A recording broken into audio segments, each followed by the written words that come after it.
Good afternoon all of you. आज का date है 24/5/2020। आज जो टॉपिक हम लेने जा रहे हैं उसका नाम है क्रिस्टल तंत्र। इसी क्रिस्टल तंत्र का दूसरा नाम होता है मूल क्रिस्टल तंत्र। मूल क्रिस्टल तंत्र, क्रिस्टल तंत्र के इंग्लिश होते हैं क्रिस्टल सिस्टम। मूल क्रिस्टल तंत्र, मूल का बेसिक, क्रिस्टल तंत्र का क्रिस्टल सिस्टम। क्या है क्रिस्टल तंत्र? इसे कहते हैं, तो आप लोग अच्छी तरह जानते हैं, जब भी क्रिस्टल का निर्माण होता है तो यूनिट सेल के आधार पर, इसके आधार पर यूनिट सेल के आधार पर। यहाँ पे क्रिस्टल सिस्टम जो होगा, जिसकी परिभाषा होगा यूनिट सेल को 7 भागों में बांटा जाता है। यूनिट सेल को कितने भागों में बांटा जाता है? 7 भागों में। जो 7 पार्ट होता है उसी क्रिया को क्रिस्टल सिस्टम या बेसिक क्रिस्टल सिस्टम कही जाती है।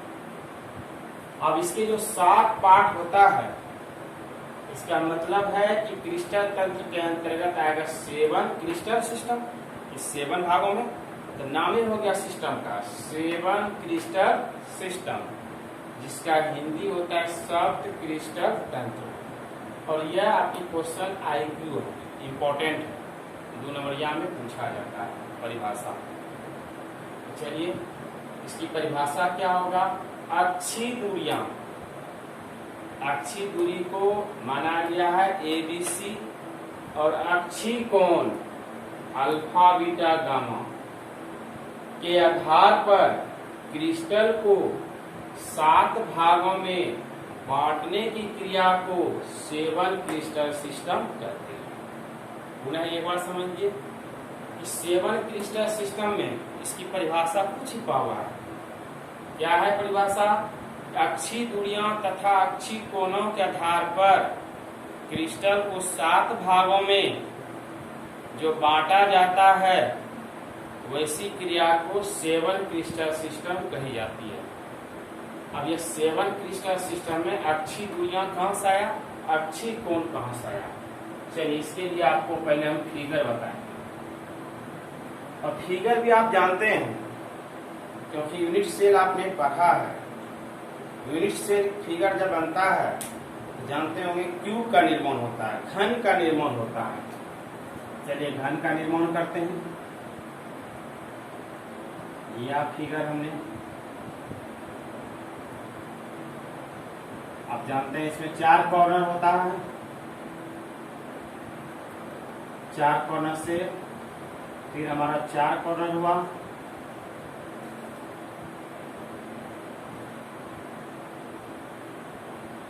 बना दिया हमने किसका निर्माण? घन का निर्माण, क्यूब का निर्माण। अब जो यह क्यूब का निर्माण हुआ, अक्षीय दूरी क्या होगा? तो दूरियां को हमने इस भाग को माना A, इस भाग को माना B, इस भाग को माना C।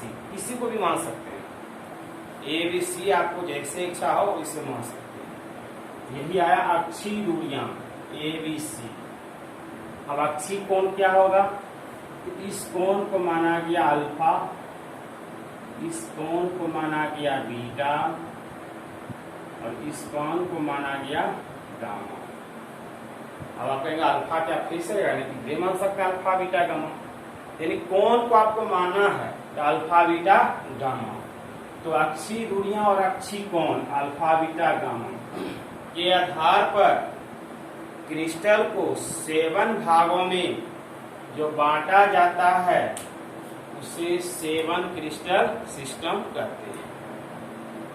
अब यह 7 क्रिस्टल सिस्टम क्या होगा, क्या नाम होगा? चलिए, इसके लिए अब हम सबसे सुपर ट्रिक बताएंगे। और इस तरह से ट्रिक का निर्माण शायद जब भी कोई टीचर करता होगा। जब दुनिया ट्रिक पर चलाया, हम आपको ट्रिक भी बता रहे हैं और एक्सप्लेनेशन भी कर रहे हैं। फुल्ली ट्रिक पर हम डिपेंड नहीं है। और इसमें जो हम ट्रिक देने जा रहे हैं ये तुरंत याद हो जाएगा, नहीं तो ऐसे आपको याद करना बड़ा मुश्किल हो जाता है। और इस पर जो क्वेश्चन पूछा जाता है एग्जाम में, तो ऑब्जेक्टिव में कभी का पूछा जाता है, लेकिन 7 क्रिस्टल सिस्टम की परिभाषा पूछा जाता है। ज़्यादा इसका क्वेश्चन जो है 12 के एग्जाम में नहीं पूछा जाता है, 12 के बाद पूछा जाता है। जब आप कंपटीशन की तैयारी करेंगे तो वहाँ यह काम करेगा, टोनी का काम होगा। चलिए क्या है सुपर ट्रिक, तो सुपर ट्रिक के लिए देखिए याद सिर्फ रखेंगे CTO HERMCTC, पुनः एक बार बोल देते हैं CTO HERMCTC। क्या मतलब होगा 7 क्रिस्टल का नाम?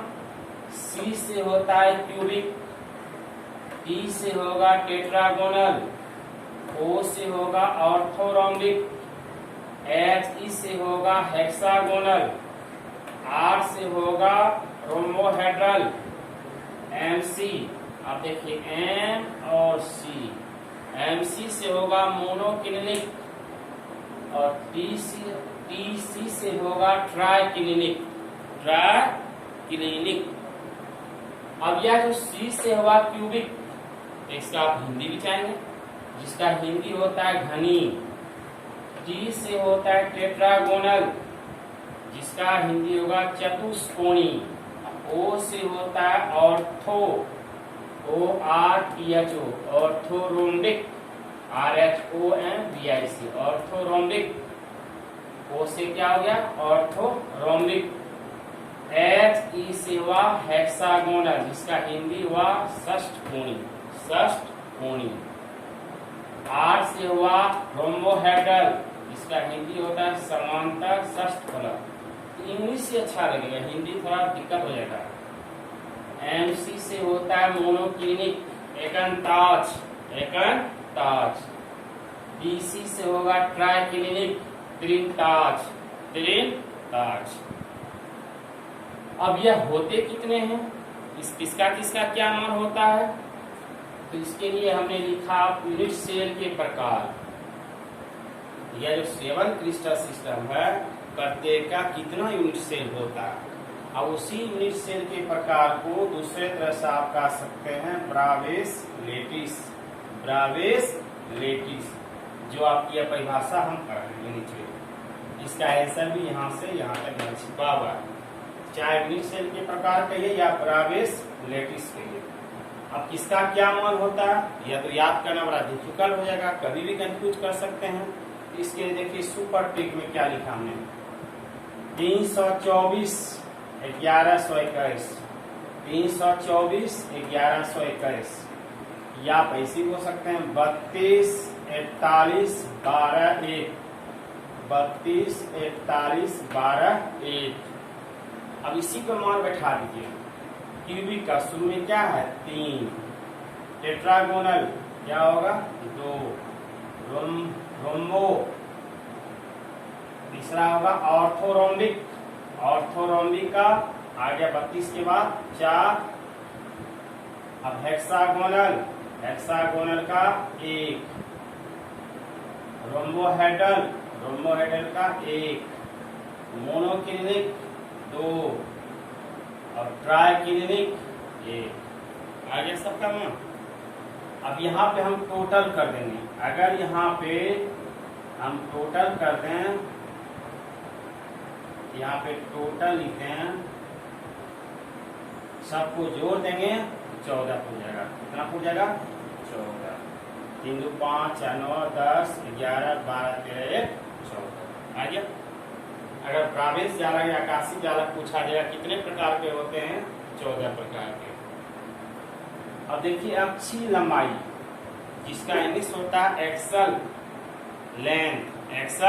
लेंथ। अब इसको कैसे याद करें, सीधा देखिए, पहले में आएगा A बराबर B बराबर C, दूसरे में आएगा A बराबर B है, B बराबर नहीं है C, तीसरे में आएगा तीनों में कोई बराबर नहीं होगा, A बराबर नहीं है B बराबर नहीं है C, चौथे में होगा A बराबर B है लेकिन B बराबर C नहीं होगा, पांचवा में क्या आ जाएगा तीनों बराबर होगा, छठा में क्या होगा, ए बराबर नहीं है बी, बी बराबर नहीं है सी।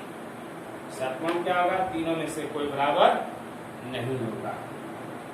अक्षी कोण एक्सल एंगल्स, इसमें भी देखेंगे जब भी एंगल्स होता है अल्फा बीटा गामा, तो इसमें तीनों अल्फा बीटा गामा का मान कितना होगा, 90 डिग्री। दूसरे में भी क्या होगा, तीनों का मान होगा 90 डिग्री। तीसरे में होगा तीनों का मान 90 डिग्री। चौथे में क्या होगा, अल्फा बराबर बीटा, बीटा बराबर गामा है जो 90 डिग्री के बराबर नहीं होगा। पांचवा में क्या होगा, अल्फा और बीटा का मान 90 डिग्री होगा लेकिन गामा का मान जो 90 डिग्री नहीं होगा। छठा क्या होगा, अल्फा और बीटा का मान 90 डिग्री है और गामा बराबर नहीं है 90 डिग्री, सेम है सेम। सातवां में तीनों में से कोई नहीं है 90 डिग्री। कॉन्सेप्ट क्लियर हो गया। अब इसकी एग्जांपल हमने दे दिया है, पहले में NaCl, KCl, ZnS, Cu, TiO2, SnO2, KNO3, BSO4, K2SO4, ZnO, HDS, graphite, CDS, calcite, CaCO3, HDS, सिनेवा, पर्यायन तत्वों के वर्गीकरण में जो है छठा हमारा KClO3, CSO4 2H2O, Na2B4O7, 10H2O। सातवां में K2Cr2O7, potassium dichromate, CuSO4 5H2O, H3PO3, boric acid. यानी सॉलिड स्टेट में सबसे ज्यादा डिफिकल्ट है, इसी को याद करना होता है, बाकी किसी में दिक्कत नहीं है। और जिसके लिए हमने सुपर ट्री का निर्माण कर दिया, एक बार पुनः रिवीजन करा देते हैं। CTOHERMCTC जिसका मान है 32, 41, 12, 1। तो सब क्लियर हो गया। अब चलाइए, ब्रावेस जालक या उसी को दूसरे तरह से कहा जाता है आकाशीय जालक। अब ये ब्रावेस लेटिस क्या होगा, देखिए 7 क्रिस्टल सिस्टम, यह जो 7 क्रिस्टल सिस्टम है के यूनिट सेल के आधार पर 14 प्रकार के विभिन्न जालकों में जो स्थापित किया जाता है जिसे ब्रावेस लेटिस कहते हैं। तो ब्रावेस लेटिस का मान या हुआ है, इसमें क्या करेंगे, सिर्फ इतना ही उतारेंगे, सातों का नाम और ब्रावेस लेटिस का प्रकार दिया हुआ है, टोटल का मान क्या हो जाएगा 14। इसका इसके बाद यहाँ से लेकर के इसको यहाँ उतारेंगे ही तक, बाकी सब लिखने की जरूरत नहीं है। तो ब्रावेस जालक भी क्लियर हो गया। ऑब्जेक्टिव में पूछा जाता है, यहाँ तक पुनः हमारे रिवीजन कराते हैं कि मूल क्रिस्टल सिस्टम कितने प्रकार के होते हैं, कितने प्रकार के होते हैं, 7 प्रकार के। या कह देगा क्रिस्टल सिस्टम को कितने भागों में बांटा गया, तो 7 भागों में। दूसरा ऑब्जेक्टिव पूछा जाएगा कि ब्रावेस जालक के कितने प्रकार होते हैं, 14 प्रकार। या उसी के जगह दूसरा नाम दे देगा आकाशीय जालक कितने प्रकार के होते हैं, 14 प्रकार के। अब कैसे क्या होता है, देखिए सबका मान हमने दे दिया, सूत्र भी बता दिया, 32, 41, 12, 1। इसको एकदम याद रखना, ये जल्दी सूत्र कहीं नजर नहीं आएगा। अब आया नेक्स्ट, उप सहसंयोजन संख्या, जिसका दूसरा नाम होता है समन्वय संख्या। यह भी आपके एग्जाम में पूछा जाता है, तो ज्यादा IQ नहीं मानते हैं कि बहुत सारा क्वेश्चन बचा हुआ है। उप सहसंयोजन संख्या का ही दूसरा नाम क्या होता है, समन्वय संख्या, जिसका इंग्लिश होता है कोऑर्डिनेशन नंबर, कोऑर्डिनेशन नंबर। इसी का शॉर्ट नेम क्या हो जाएगा, CN, जिसका शॉर्ट नेम आप C से कोऑर्डिनेशन, N से नंबर। क्लियर हो गया कौन सा। अब इसकी परिभाषा, आयनिक क्रिस्टल में किसी आयन के चारों ओर उपस्थित विपरीत आवेशित आयनों की संख्या, विपरीत आवेशित आयनों की संख्या कोऑर्डिनेशन नंबर कहलाती है। क्या कहलाती है, कोऑर्डिनेशन नंबर। पुनः एक बात समझिए, कहता है कोई भी आयनिक क्रिस्टल, जैसे एक एग्जांपल देते हैं, आयनिक क्रिस्टल में से, जैसे ये हमारा गोला है, आयनिक क्रिस्टल में प्लस और माइनस ही होता है। अब ये आयनिक क्रिस्टल में किसी आयन के, या प्लस आयन हो गया, किसी आयन के चारों ओर उपस्थित, अब चारों ओर उपस्थित ये दिया बोला 1 2 3 4, दे दिया। चारों ओर उपस्थित विपरीत आवेशित आयनों, विपरीत मतलब क्या, एक प्लस है दूसरा क्या होगा माइनस, विपरीत आवेशित आयनों माइनस माइनस माइनस माइनस की संख्या को किसके नाम से जाना जाता है, कोऑर्डिनेशन नंबर।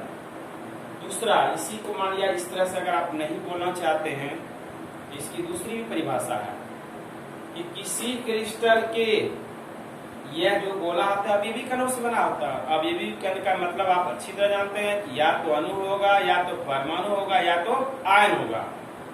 आयनिक क्रिस्टल में किसी क्रिस्टल के किन्हीं अवयवी कण को घेरे हुए अन्य जो पड़ोसी कण होता है, अन्य जो पड़ोसी कण है, यह गोला के घेरे हुए जो अन्य पड़ोसी कणों को है, उसकी जो संख्या होता है उसी को कोऑर्डिनेशन नंबर कही जाती है। चलिए इसका तब कोऑर्डिनेशन नंबर कितना हो जाएगा, ये गोला प्लस को चारों तरफ से कौन सा गोला घेरा हुआ है, माइनस गोला, तो जितना घेरा हुआ रहता है वह उसकी क्या कहलाती है, कोऑर्डिनेशन नंबर। तो इसका कोऑर्डिनेशन नंबर कितना हो जाएगा 4।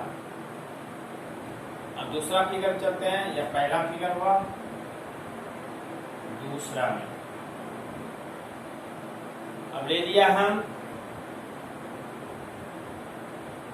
त्रिकोणी, यहां पर भी बोला है, यहां पर भी बोला है, यहां पर भी बोला है, त्रिकोणी।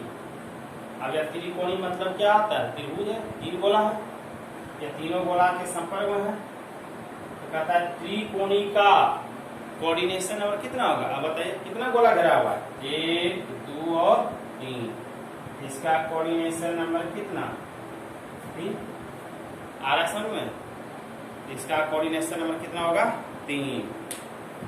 अब तीसरा एग्जांपल देते हैं, और आपको वर्गाकार समतली ले लिया हमने,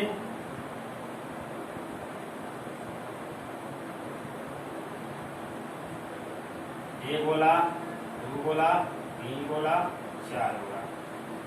अब इसका वर्गाकार समतली, यह तो आप जानते हैं विकर्ण होता है। अब बताइए वर्गाकार समतली में कितना गोला है, 1 2 3 1 4, दोनों के पॉइंट मिला हुआ, दूसरे को क्या मतलब है, तो क्या लिखेंगे, इसका कोऑर्डिनेशन नंबर कितना 4, कितना हो गया 4, वो सब क्लियर हो गया। वर्गाकार समतली का कोऑर्डिनेशन नंबर कितना आ गया 4। अब डी नंबर बड़ा हल्का है, कोऑर्डिनेशन नंबर निकालना, सिर्फ याद रखेंगे पड़ोसी कणों संख्या, या यहाँ भी याद रखेंगे विपरीत विवेशित, विपरीत व्यवस्थित विपरीत आवेशित आयनों। चलिए चौथा हम देखें,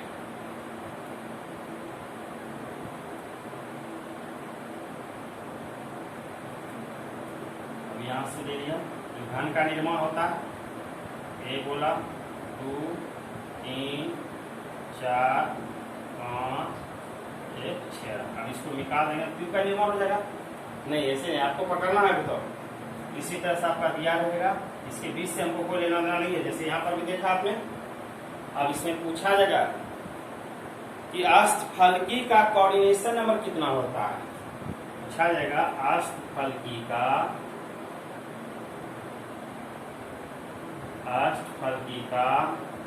कोऑर्डिनेशन नंबर कितना, गिनिए तो बताइए कितना होगा, 1 2 3 4 5 1 6, कितना हो जाएगा 6।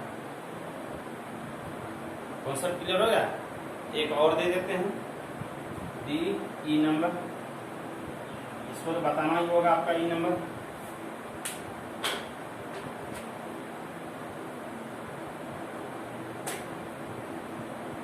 चलिए आप एक जानते हैं बीसीसी यूनिट 7 प्रकार पढ़े हैं।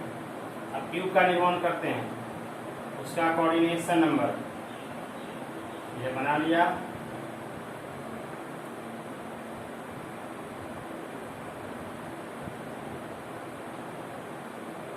देखा इसमें कितना कॉर्नर होता है 8, कितना कॉर्नर 8। अब यानी देते हैं BCC का कोऑर्डिनेशन नंबर कितना होगा 8। चलिए आज की क्लास का रिवीजन अब करा देते हैं। आज जो क्लास हमने लिया है उसका नाम था क्रिस्टल सिस्टम। क्रिस्टल सिस्टम को कितने भागों में बांटा गया 7 भागों में। तो 7 भागों में बांटने की क्रिया को ही क्या कही जाती है 7 क्रिस्टल सिस्टम।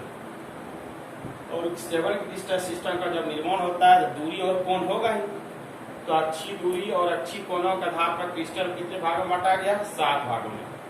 अब ये 7 भागों नाम याद कैसे करेंगे तो उसके लिए हमने सुपर ट्रिक बना दिया CTOHERMCTC। और 7 का नाम देख लिया आपने cubic, tetragonal, orthorhombic, hexagonal, rhombohedral, monoclinic, triclinic. सबका मान कैसे याद रखना है तो लिख दिया हमने 32, 41, 12, 1।